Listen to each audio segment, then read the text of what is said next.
আসসালামু আলাইকুম প্রিয় সাংবাদিক ভাই, আপনাকে ধন্যবাদ।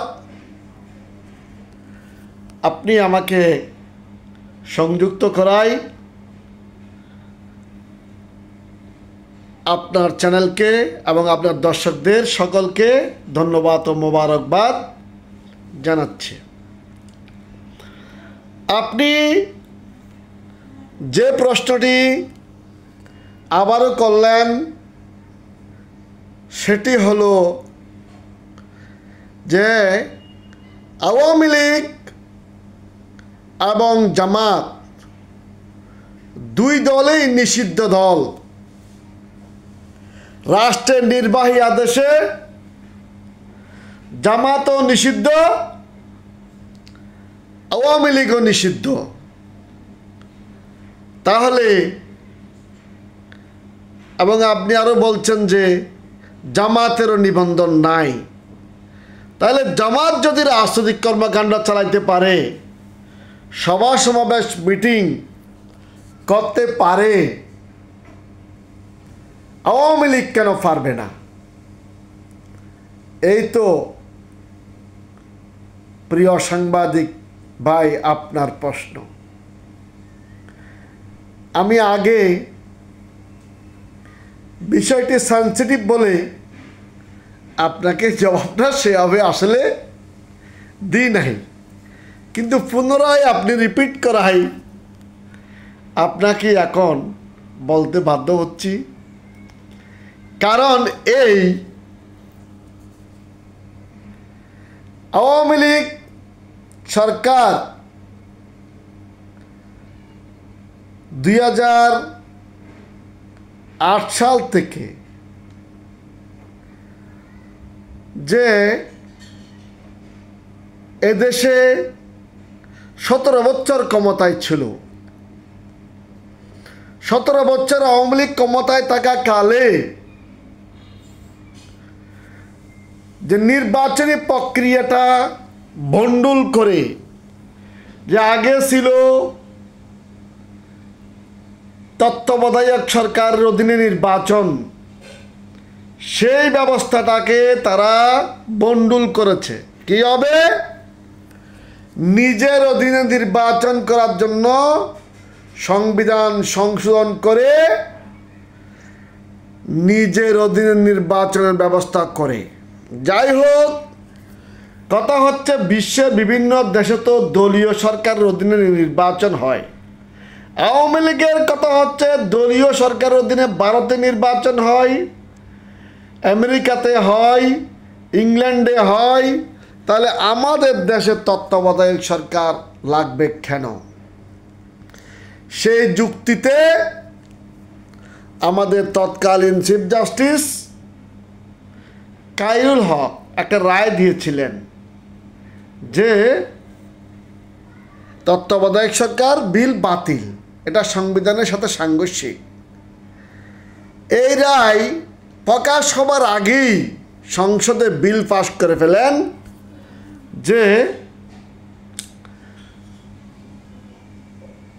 দলীয় সরকারের অধীনে নির্বাচিত যে সরকার আছে সেই সরকারের অধীনে সরকারের মেয়াদ পূর্ণ হবার আগেই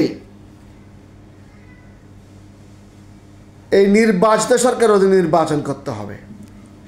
সেজন্য 2014 সালে আওয়ামী লীগ তার অধীনে যখন নির্বাচন করতে যায়, বিএনপি সহ অন্যান্য দল সেটা মানেন নাই। 96-তে যেটা আওয়ামী লীগ করেছিল, আওয়ামী লীগ বেগম জিয়ার অধীনে নির্বাচন করেন নাই তত্ত্বাবধায়ক ছাড়া। সুতরাং একই ফর্মুলায় বিএনপি বলছে যে আমরা তত্ত্বাবধায়ক সরকার ছাড়া আওয়ামী লীগের অধীনে নির্বাচনে যাব না। যাক, গেল না।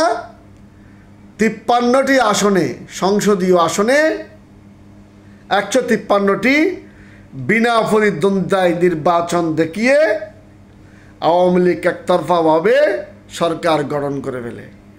2018 সালে শেখ হাসিনা প্রতিশ্রুতি দিলেন, আমি বঙ্গবন্ধুর কন্যা আমার উপরে বিশ্বাস রাখেন, আপনারা নির্বাচন করেন। সেখানে কি হলো? বিএনপিকে 4টি আসন দেওয়া হলো বা ফেলো, যাইভাবে হোক না কেন, কিন্তু নির্বাচন সুষ্ঠু হলো না। আগের রাতে নির্বাচন হয়ে গেল। এই গেল 18 সাল। 2024 সালে এসে আবারও একতরফা নির্বাচন করলেন, কোনো নির্বাচন হলো না। 14, 18, 24 সালে নির্বাচনের আগে 7-8 দিন বা 15 দিন আগে হতে বিএনপি জামাতের নেতাকর্মীরা গড়ে থাকতে পারত না। এইভাবে খুন ঘুম একটা নিত্যানৈমিত্তিক ব্যাপার ছিল। মামলা তো মামলাই, হাজার হাজার মামলা, নৌকাফোড়া মামলা, এই মামলা ওই মামলা, গায়েবী মামলা নামে কত রকমের মামলা হয়েছে বিএনপি জামাতের নেতাকর্মীদের নামে। লাস্টে সে এখন আওয়ামী লীগ কেন নিষিদ্ধ হলো, জামাতকে কীভাবে নিষিদ্ধ হলো? জামাত নিষিদ্ধের বিষয়টি আপনি তুলনা করতে চাচ্ছেন জামাত নিষিদ্ধ দল, সেই জামাত যদি নিষিদ্ধ হয়, সে যদি মিটিং মিছিল করতে পারে, আওয়ামী লীগ নেতারা পারবেন না কেন? হয়তো অনেকের ধারণা এটা, আওয়ামী লীগ সরকার ক্ষমতায় থাকা অবস্থায় জামাতকে নিষিদ্ধ করছিল কোন যুক্তিতে? যুক্তি দেখানো হয়েছে 1971 সালে মানবতা বিরোধী কর্মের সাথে জড়িত ছিল, কোন গুম হত্যা করেছে জামাত নেতারা, সেজন্য জামাতকে নিষিদ্ধ ঘোষণা করা হয়েছে, জামাতের কার্যক্রম নিষিদ্ধ ঘোষণা করা হয়েছে, জামাতের অঙ্গ সংগঠন ছাত্র শিবিরকেও নিষিদ্ধ ঘোষণা করা হয়েছে। এবং সেটার জন্য 1 আগস্ট 2024 সালে একটা প্রজ্ঞাপন জারি করা হয়েছে। যে প্রজ্ঞাপনে বলা হয়েছে এই সমস্ত কথাগুলো। SRO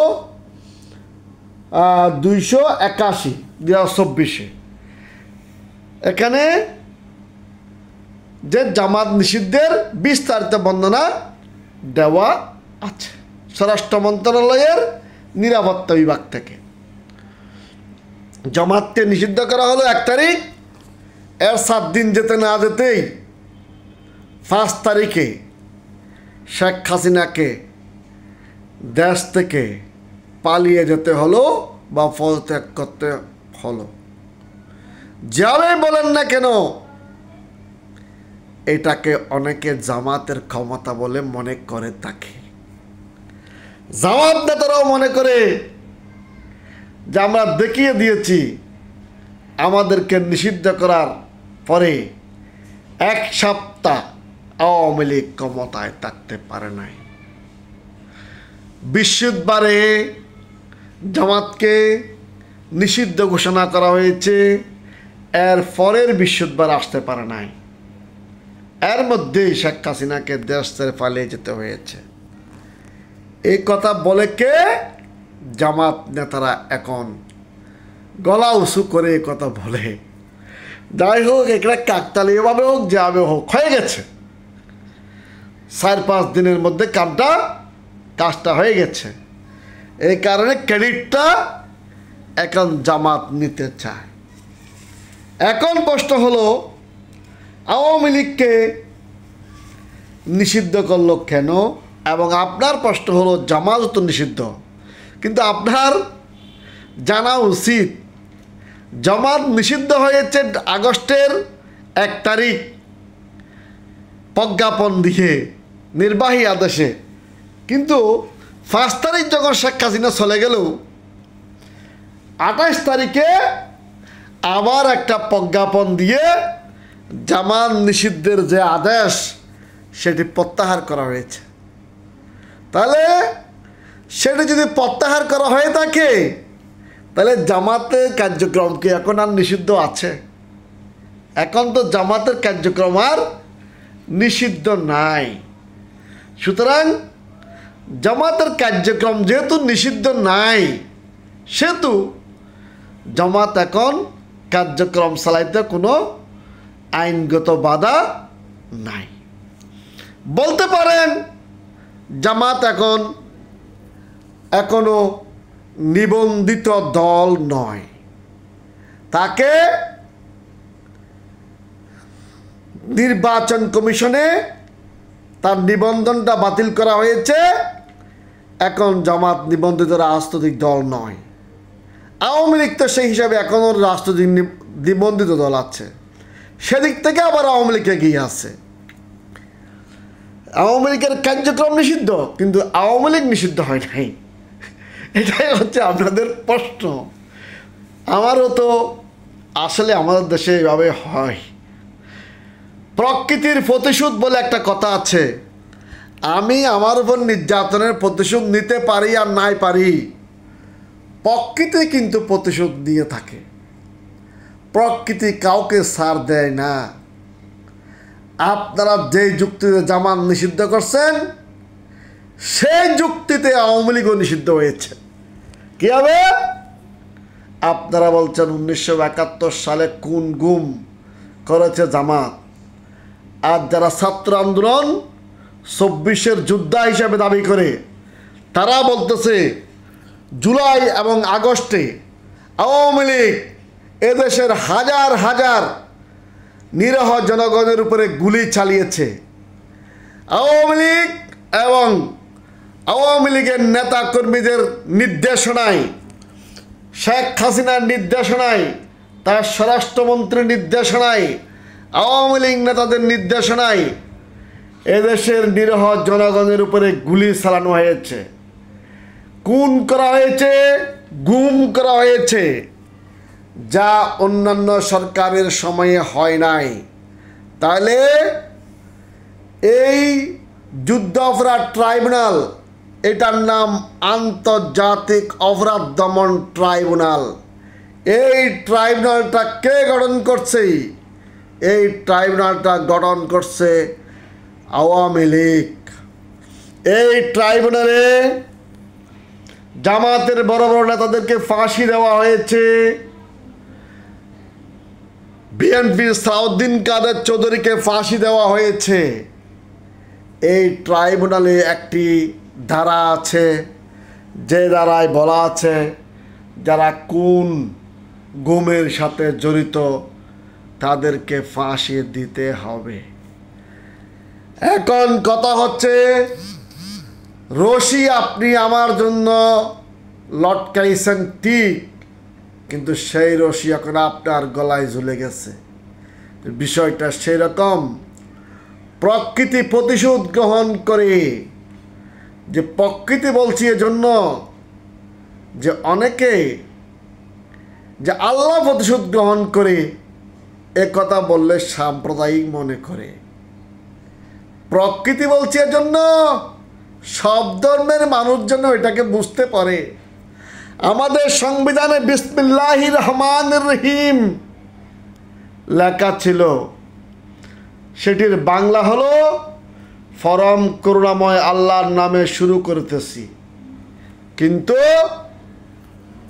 সংবিধানে সেকুলারিজম করার জন্য তৎকালীন সংবিধান সংশোধন কমিটির চেয়ারম্যান সুরঞ্জিত সেনগুপ্ত বিসমিল্লাহির রহমানির রহিমের পরিবর্তে এখানে বিসমিল্লাহির রহমানির রহিম রেখেছে ঠিক, এর বাংলা অর্থ করছে সৃষ্টিকর্তার নামে আরম্ভ করতেছি। তাহলে কেন এটা করলেন? সৃষ্টিকর্তার নামে আরম্ভ করতেছি। বিসমিল্লাহির রহমানির রহিম উপরে রাখছেন, নিচে লাগাইছেন সৃষ্টিকর্তার নামে আরম্ভ করতেছি। অথচ বিসমিল্লাহির রহমানির রহিম এটা হলো, এটা মুসলিমদের বিষয়, এবং এটা হচ্ছে যে বিসমিল্লাহির রহমানির রহিম পরম করুণাময় আল্লাহর নামে আরম্ভ করতেছি।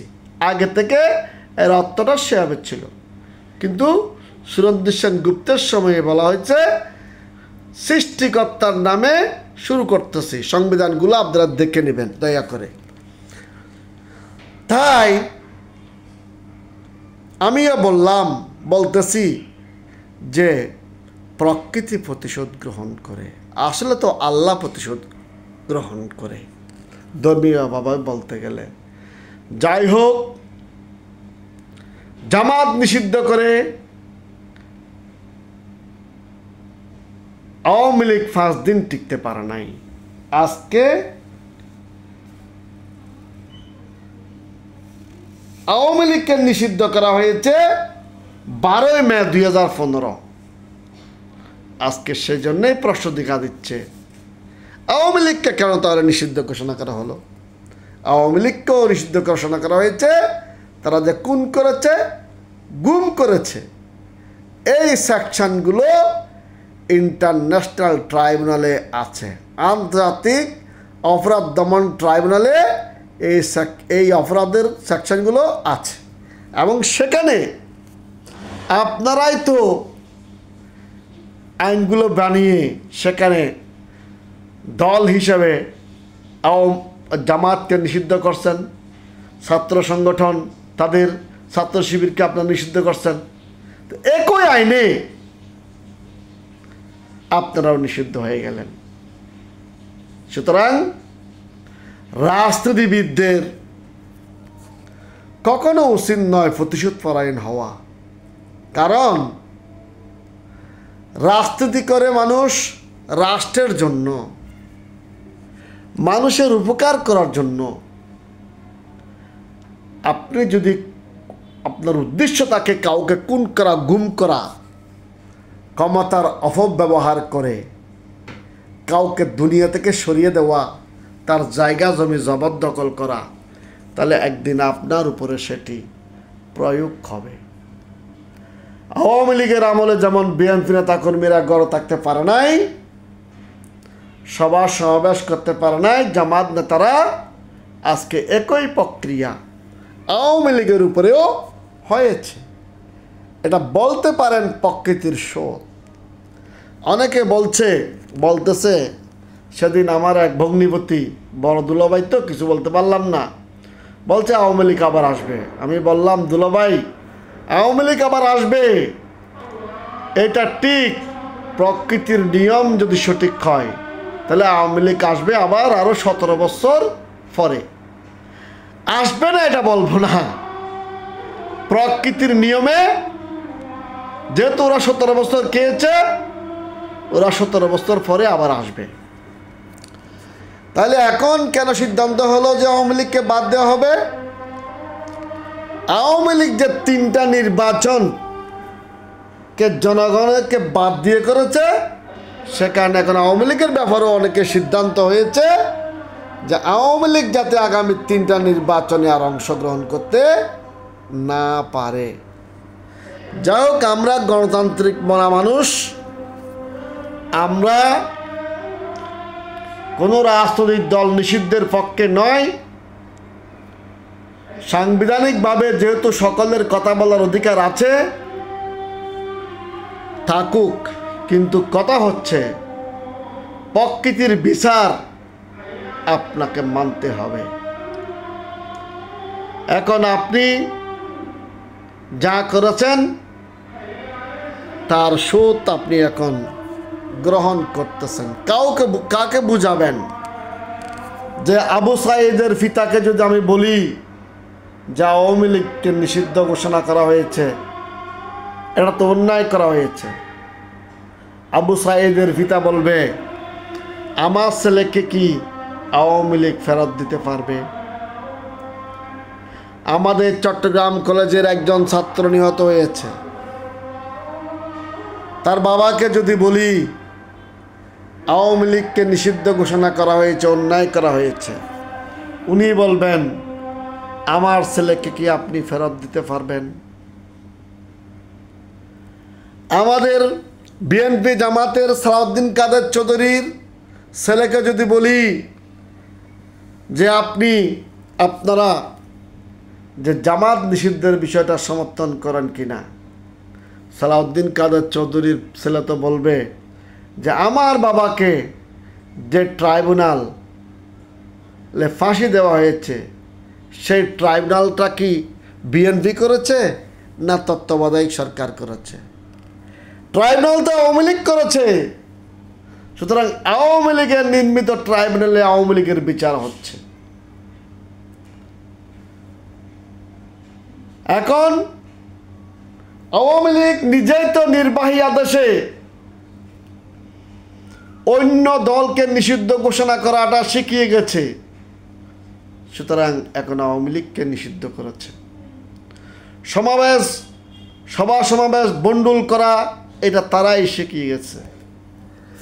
কোনো দেশের প্রধান মসজিদের ইমাম, প্রধান খতিব পালিয়ে যেতে কেউ কি শুনেছে? আমাদের দেশে সেটা হয়েছে। বিচারপতি পালিয়ে গেছে, এটা কেউ শুনেছে? আমার দেশে হয়েছে। তাহলে এই যাত্রা, এই নীতিটা, এই ধরনের অপকর্মটা কারা করলো? আজকে জাতিকে সারা বিশ্বের কাছে আজকে অপমানিত হতে হলো যে তোমরা এমন একটা জাতি যেটার কতিপ পর্যন্ত পালিয়ে যেতে হয়। আসলে এখন দুঃখ করে আপনি বলছেন ঠিকই, জানি এতগুলো কথা বলতে চাইতাম না, কিন্তু বারে বারে আপনি বলতেছেন জবাব দিচ্ছেন না কেন? কিন্তু কি জবাব দিব? জবাব তো খরা জবাব। অনেকে প্রশ্ন করে এখন যে জামাত নেতারাও এখন বেশি বাহাদুরি করতেছে, বেশি তর্কাতর্কি করতেছে। সেজন্য একজন নেতাকে বলতে শুনলাম চট্টগ্রাম আদালতেই যে আপনারা এখন যেভাবে বাহাদুরি করতেছেন, যে দেওয়ান বাজার অফিসে, আপনাদের অফিসে 150 টাকার একটা তালা লাগানো হয়েছে, সে 150 টাকার তালা তো আপনারা ভাঙতে পারেন নাই। সে 150 টাকার তালা ভেঙে আপনারা আপনাদের অফিসে ঢুকতে পারেন নাই। অনুরূপভাবে বিএনপি নেতাদেরকেও বলা হয়ে থাকে যে আপনারা আপনাদের নেত্রীর বাড়ির সামনে একটা বালুর ট্রাক সরাইতে পারেন নাই। আজকে কত বড় বড় নেতা সেজে যাচ্ছেন আপনারা। যাই হোক, কথায় আছে এক পারে না বাপের সাথে আর এক পারে না সরকারের সাথে। কারণ বাপের সাথে কেন পারে না, এটা চট্টগ্রামের ভাষায় বললাম, কিছু মনে করবেন না। বাপের সাথে কেন পারে না? পিতা বেঁচে থাকতে পুত্র কোনো সম্পত্তির মালিক হয় না। অনুরূপভাবে সরকারের হাতে তাকে প্রশাসন, এখন ডক্টর ইউনূস সাহেব যেভাবে আসুক না কেন, পুলিশ, বিডিআর, আর্মি সরকার প্রধানের কথা শুনবে, আমার কথা আপনার কথা শুনবে না। এটা আইন, এটা এদেশের রাষ্ট্র কাঠামো সেভাবে তৈরি করা। সুতরাং আপনাকে আমাকে বুঝে শুনে চলতে হবে। অতীতের খেসারত দিতে হবে। আল্লাহ মাফ করলে আবার আপনি আসতে পারবেন, দাঁড়াইতে পারবেন, সব কিছু করতে পারবেন। কথা হচ্ছে, আর কথা বাড়াবো না, অনেকক্ষণ হয়ে গেছে, আজানও দিয়ে ফেলছে। এখন কথা হচ্ছে সবাই যার যার স্থান থেকে আমরা যেন ধৈর্য ধারণ করি, আইনকে মেনে চলি, প্রশাসনকে মেনে চলি। আগামীতে এদেশে একটা সুষ্ঠু নির্বাচন হোক। অনেক দিন বাংলাদেশের মানুষ ভোট দিতে পারে নাই। ভোট দিতে না পারার একটা জ্বালা আমাদের দেশের মানুষের, এদেশের মানুষের মধ্যে আছে। যে তত্ত্বাবধায়ক সরকারের কাছে আমাদের অনুরোধ থাকবে, আপনারা একটা সুষ্ঠু নির্বাচন দেন। যেই নির্বাচন দিলে পরে জনগণ আজীবনের জন্য আপনাদেরকে স্মরণ রাখবে। কারণ এই রাষ্ট্র হলো পিপল রিপাবলিক অফ বাংলাদেশ, সাংবিধানিকভাবে গণতান্ত্রিক রাষ্ট্র। আমার ভোট আমি দেব, যাকে খুশি তাকে দেব। এইটা ভাষাটা যেমন আছে এটা প্রয়োগ হোক। যাই হোক, আপনাকে, আপনার চ্যানেলকে, আপনার দর্শকদেরকে সকলকে ধন্যবাদ জানিয়ে বিদায় নিলাম। খোদা হাফেজ।